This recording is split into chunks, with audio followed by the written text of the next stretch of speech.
সেদিন বিকালবেলা এত সুন্দর হাওয়া দিচ্ছিল আর এত ভালো ওয়েদারটা ছিল, সেজন্য মনে হলো গঙ্গার ঘাটে যাই। আর আগের দিন যেহেতু আহিরতলা ঘাটে গিয়েছিলাম, তাই আজকে চলে এসেছি প্রিন্সেপ ঘাট। ওখানে পৌঁছে দেখি গোটা কলকাতায় প্রায় ওখানেই বসে রয়েছে মনে হচ্ছে। আর দিনটা ছিল গুড ফ্রাইডে, মোটামুটি সবার ছুটি ছিল, সেই জন্যই বোধহয় ভিড়। ওই ভিড়ের মধ্যেও খানিকক্ষণ ভিডিও শুট করলাম, একটু ফটো শুট করলাম, তারপর চলে গেলাম বাবুঘাটের দিকে। আর ওখানে গিয়ে খেয়ে নিলাম 1 কাপ চা। আর যেটা মনে হয় এই ফুড স্টল থেকে কোনো খাবারই ভালো লাগে না, চাটাও ভালো ছিল না। যাই হোক, ওখান থেকে বেরিয়ে আমরা চলে এলাম বাবুঘাটে আরতি দেখার জন্য।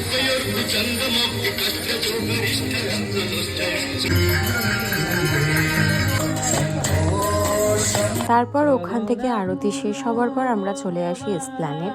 খুব খিদে পাচ্ছিল, সেই জন্য চলে এসেছি নিজামস। এখান থেকে আমরা খাবো একটা করে বাটার কাঠি রোল, এটা এখানকার বেস্ট। তারপর একটা ফ্যাটটা খেয়ে নিলাম, আর আজকের দিনটা এভাবেই শেষ করলাম। দেখা হচ্ছে নেক্সট ভিডিওতে। টাটা।